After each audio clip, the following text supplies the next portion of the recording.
Hi there. The journal I'm going to read is about vision.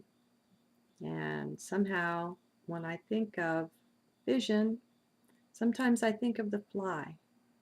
Now, my little avatar here doesn't have the magnificence of real fly eyes. They're a true work of art. Did you ever wonder what it might be like to look through the lenses, the eyes of a fly? I wonder what reality they see. We don't even know that they see visible light. Maybe they see infrared or ultraviolet or who knows what in the spectrum. You know, light and X-rays and all of the rest of it, they're just different spots on the same spectrum. We think they're really different, but they're not. They're just different frequencies, different aspects of the same thing. Anyway, okay, this journal was written 10/4. The first of that day, the Mayan day, was to wisdom or vulture. And its vision, the ray of individual creation, belief, and the power of influence. Wow is all I can say. Though I am not yet sure, I'll write what I believe I experienced, trusting the journal process to bring the blessing of deeper understanding. What else can one do? First, it is best, in my view, not to be too sure of things. Why is that? Well, to keep room for humility, for one thing, which I find to be a real asset. Beyond that, though, belief creates, it solidifies things. Sureness steps easily, almost invisibly, into belief. We don't know just when it happens, so I like to post a guard on my conscious awareness, keeping watch for such things. Belief creates. There is real joy in this writing. Be in your heart to attune to it, for it flows like a ray of bright light and is capturable, experienceable if you so choose. You may ride the wave of my or anyone else's joy. Enter in. Only deep within will you find yourself anyway. Did you know that? The man, woman, or child on the surface, that's your creation. That is not you. That is a sort of mirage, an avatar that you play with. Our problem, if we use that unpleasant word, for I view no thing as a problem, is in our belief. As we believe, so goes our experience. And this may be the heart of the trance we find ourselves in, our belief. Thus, belief is a serious inquiry for us. It has great potential for freedom or for slavery. The belief doesn't care. It's like the subconscious, which the scientists have found accepts orders without regard to what they are. A bit like an automaton, the subconscious simply accepts what it is told and carries it out. It turns into instant belief. Now, within limits, of course, don't take that to the max. The subconscious is like the conscious mind, but without the conscience, without the moral or judging factor present. There is no guard, no gatekeeper keeping watch on what enters, what is accepted or not. The function of acceptance doesn't work. All that comes into it is simply accepted. In hypnosis, we have much evidence to see how this works, and it can be a bit scary until we know better how it works and what's at stake. Thus, as an aside, I'll suggest that it's better not to let yourself be hypnotized. When you do, what happens is that you allow another person to have direct access to your subconscious mind. And no matter what good intentions that one may have, how ethical, they will leave you with unintended consequences. It can't be helped. It is simply not wise. If you must have the fruits of hypnosis, put the session on tape with your own voice. Self-hypnosis will probably work. Now I'm going to slip an aside in here and say, if you're doing a therapeutic hypnosis, don't listen to me. You follow your own heart, okay? I'm writing in my flow, and it doesn't necessarily apply to you. Okay, back to belief. What is that, and how does it work? Well, don't look to me as an expert in anything. Remember, don't even believe what I say. Yeah, that's what I wrote here. I am just sharing here my experiences and understandings. You have your own heart, your own inner guide. Turn always to that. Don't let anything or anyone outside of the self be your guide. Go within. Divinity abides within self. Find it. Now, my working definition of belief is a sureness about something that has slipped over into a belief. It is something we don't question, we just accept. We feel we have worked it out somehow, and our answer is right, our understanding. My suggestion to you is that beliefs are something best chosen consciously, with full attention and awareness. We are simply loaded with sub and unconscious beliefs, placed into our awareness since even before birth, but especially in our first 7 years of life. During that time, the child's brain waves remain in the suggestible range. Now, I think that's alpha, though I don't precisely recall. My college degree is a little aged at this point. At any rate, all you say to a child goes directly into the subconscious without benefit of any guard to sort through what it will accept or reject. The child rejects nothing. And that's the period when most of our deepest beliefs were laid down. We have to truly relax and dig deep to access this time in our life. It may be buried, but it is powerfully functional and influencing our life. After age 7, we are at least more present in consciousness.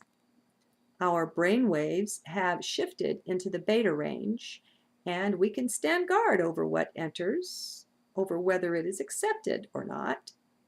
School in the USA does its best to break this down, though, to get us to just accept what we're drilled in. School is more an effort at programming than anything else, in my view, currently. Once it was much better. So, many more beliefs are laid down during our schooling, so we have these to contend with as well. And then there is our peer group and the ones we admire in the culture, from whom we adopt or modify our beliefs. Relationships themselves are a great source for the molding of our character. In youth, we are generally not cautious about this, not cognizant of its effect. We're still being built and molded, for the most part, from the outside, not by taking charge from within, as we are now. At least this was true of previous generations. I don't speak for the children, the youth today. So, by the time we hit adulthood, we had a trainload of beliefs on board already. We didn't guard their approach. We didn't know of their power. We were not taught. You don't know what you don't know. We were simply programmed, for the most part, unaware.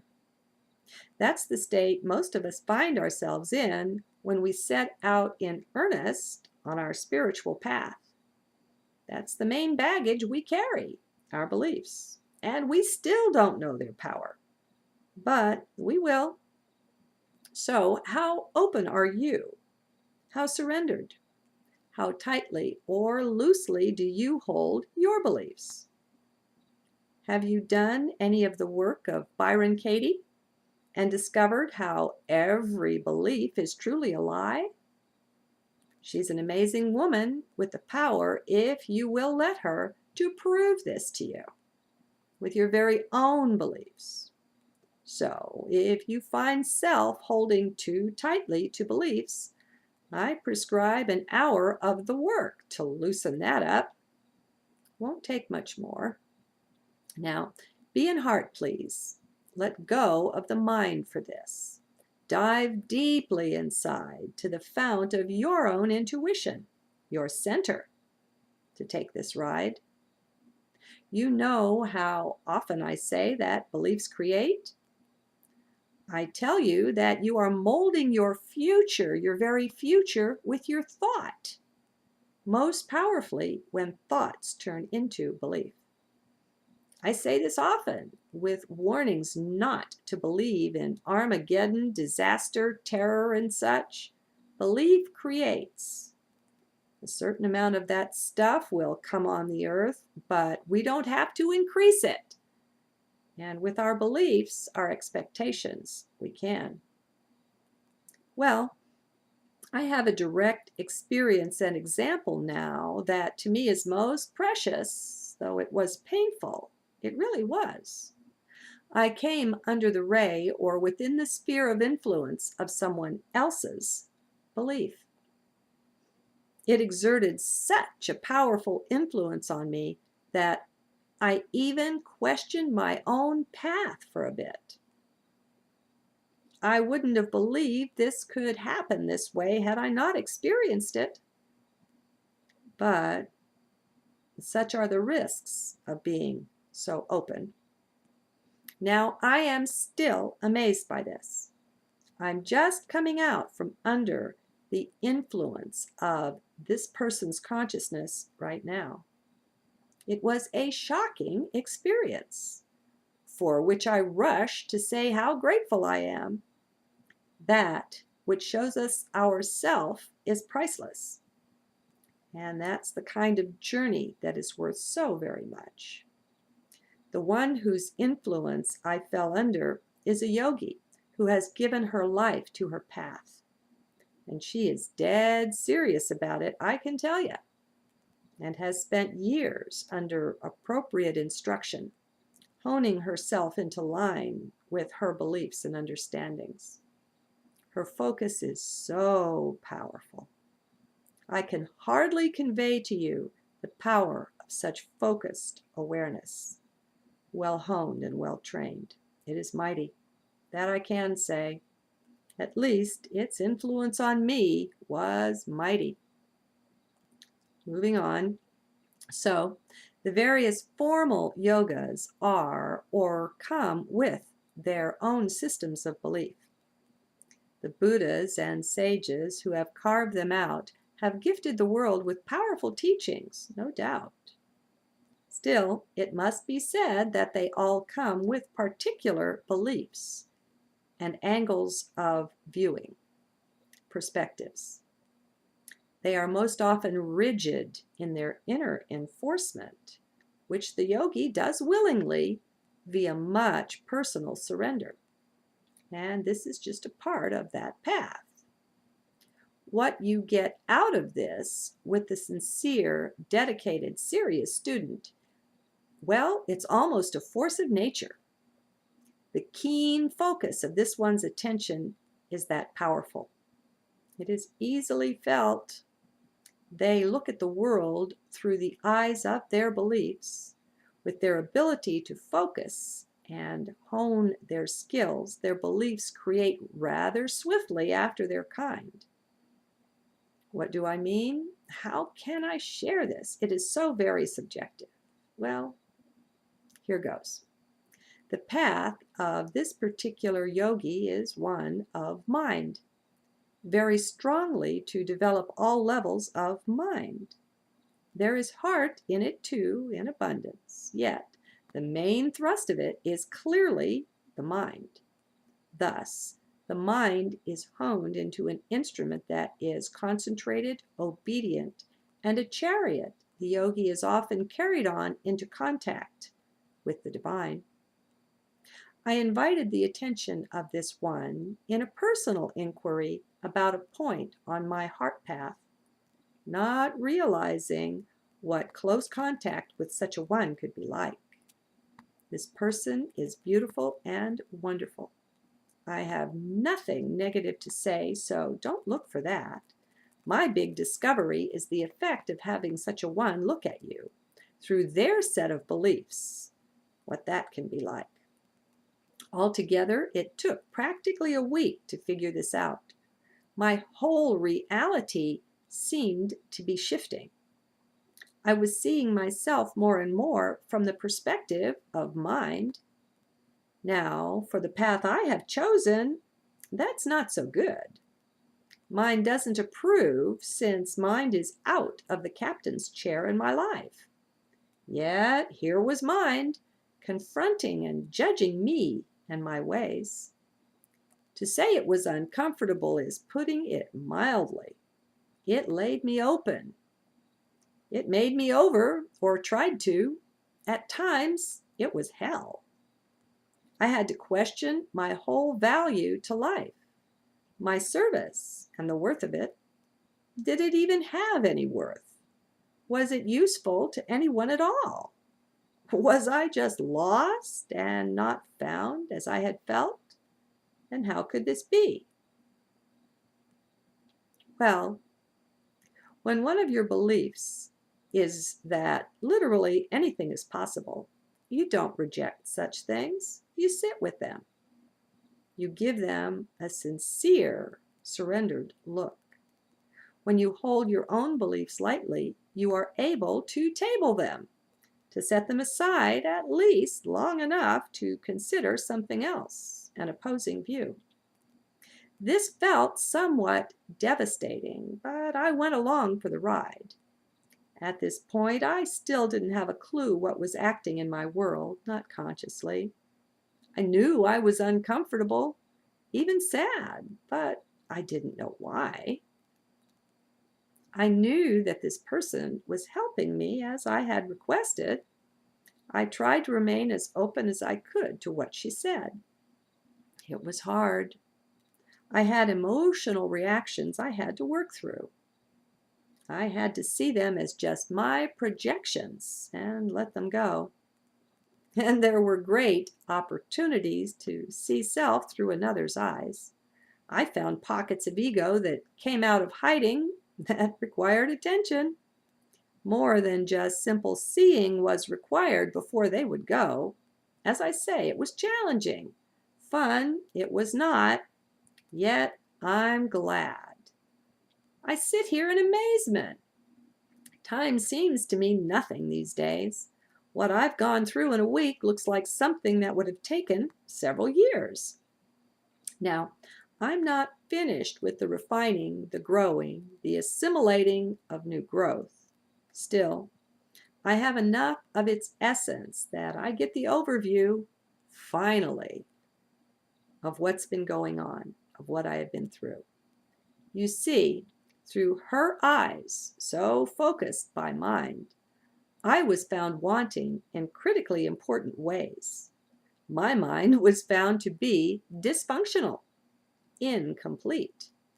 Now, these may not be just the right words, so do give or take. Don't get stuck in the words. Mind, in its function in me, was simply found to be inadequate. And since mind is the central core of this one's practice and path, that was rather a large hole. So I saw self through those eyes. With the ability to surrender and flow, I gave this view a full chance. I took on as much as I could just to have a look. In humility, it is best not to think one has all the answers. So, openness is prized. Well, it was about like oil and water. It was no easy combo. It was, frankly, devastating to view my heart path through this mind's eyes. There was a certain disdain that mine had for the perceived sloppiness of my mind. I'll leave the details aside. Beyond this, her yogic path had also taken her deep within heart, so she was familiar with that. In her eyes, I am no one and nothing next to her path and experiences. I feel that still, so I must cut the tie. Why? Oh, that's easy. I refuse to be under this spell, held in this vision by this one or anyone. There is no blame to be laid here. This is just the physics of consciousness in action. Beliefs create after their kind. What you believe controls to a very great extent what you see and experience. Believe something strongly enough, and it becomes a lens over your eyes. And so that's how that one was seeing me. In choosing to hold all beliefs lightly, this leaves me vulnerable to the experience I've described. Holding flexible perspective is not always easy, as this tale shows. Sometimes you may be required to step off into the void, surrendering even your most basic understandings and beliefs around self and your path. And this can be frightening. Actually, if it isn't frightening, I rather wonder about you. You're either far advanced on the path or not surrendering your beliefs about self. Imagine if your most fundamental beliefs about the very heart of your path and service to life were thrown up into question. That's what this was. I have gained greatly by this experience. I find new respect for the importance of choosing your friends with care and attention to your path. Respect your path. I'm not saying to just surround yourself with yes men, not at all. Just find those whose path is at least compatible with and supportive of your own. Oil and water can make for a wild ride, which is all right for a time, but not for the long term. Set the container down, leave it still, and they separate right back out. Next, I have new respect for the power of mind, in particular the honed mind of the yogi. This is a force to be reckoned with, and I found myself unequal to the task. Mind to mind would be required for a suitable exchange, yet mind is not my way. And I don't choose to leave heart and enter back into mind to have such an exchange. So wow is all I'm left saying.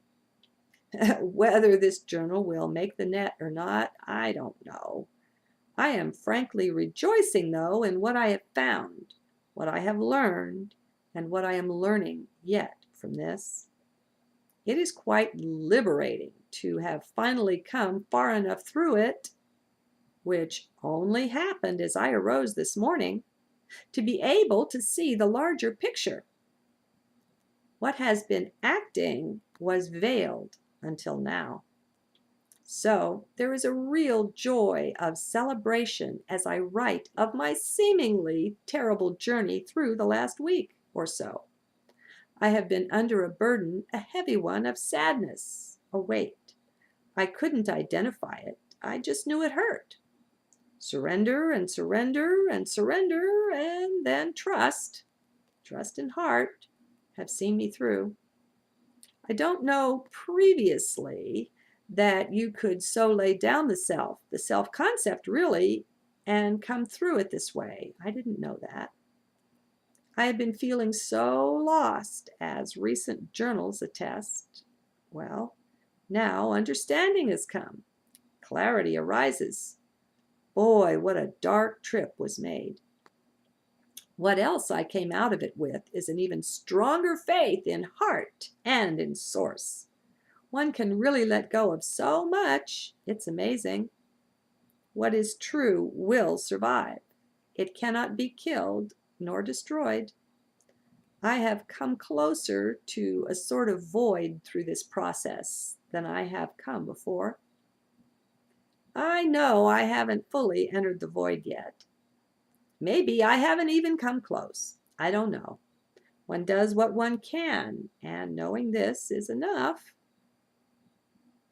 Love runs the show in this cosmos. It forms the fundament of all. One can safely rest in that, is my view. And so far it has brought me through.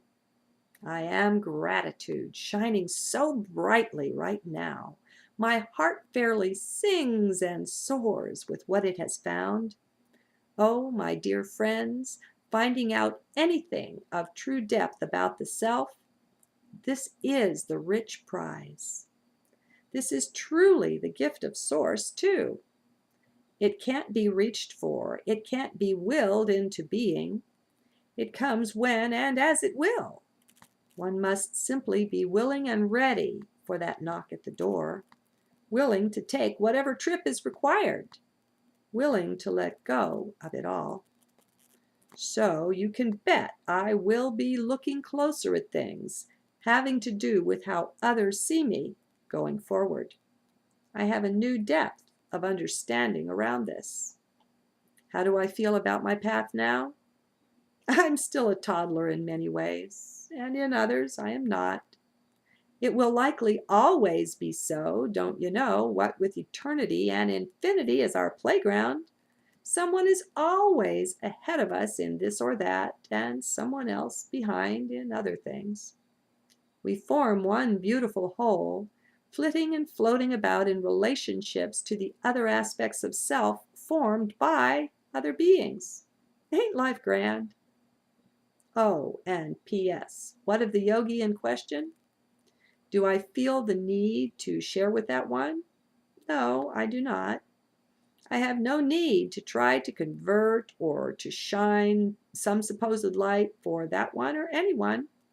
She is doing perfectly well on her own path, and I am content to leave her there. Don't try to rescue anyone, friends, or convert them to anything. Let's rather respect one another's ability to carve out our own path, including the self. I have a P.S. That on that day, transiting Venus was trine natal Venus. And that's a real blessing about the potential to discover something valuable, to receive a blessing. They say choose your friends wisely. And this is my first really direct experience of this kind with this. I would say that with most people, you don't notice their attitude about you is having on you. It's just having an effect, and that's just part of what you think is your normal reality. And you're not aware, and I'm not aware, how much of it is when someone is holding you in their thoughts and how they see you. And with most people, they don't have the power of the concentration and the focused, trained mind of the yogi. And so it was because this one's power was so supreme, the focus was so strong, that I could literally tell when, towards the end there of the week, I could, let me see, how do I say this? How do I see this? I went through this whole thing quite blindly, not knowing until I woke up this morning, the morning of the 4th, actually. You see, and I'm recording this now, it's the 9th. And so I've come farther, and I've had more time to look back over this. And as I look back over, and as I'm sensitive now, as my eyes are open to this, I became aware when this one was thinking about me. and the awfulness of that feeling, because that one simply could not see my path, could not see as I see. And so, by being sensitized this way, I'm going to be looking now and becoming much more aware. You know, we're all telepathic. And if you don't yet know this or believe it, just be open to it. But I think a lot of you know we're all telepathic, and a lot of our thoughts are simply not our own. And maybe it won't be until someone's thought processes are so drastically different than your own that you catch a thought passing through. And then you notice and you question that and you say, hey, wait a minute. That's a strange thought. How, where'd that come from? That happened to me. And then in the next moment, someone standing next to me opened his mouth and said the very thing that had just gone through my head. And that was my first face-to-face with mental telepathy, with the realization that that was someone else's thought patterns that had been dancing through my head, because his focus was so strong. He wanted to ask me out, and he had some real intensity behind his thought process. This is back when we were teenagers. So anyway, I'm going on a bit long here, but I'm still soaring with this. I'm so grateful, and it was worth every bit of discomfort and all of the tears and the effort to sort through it and take a very close look at all the things in my life, trying to be open to whatever source or spirit would show me was going on. And so I was given a chance to look at a great many things before the week was out. And all of a sudden, as I say, on the morning of the 4th, the day of wisdom, I just knew. I woke up immediately, first thing in the morning, and I knew exactly what was acting in my world. So may we all be blessed this way, folks.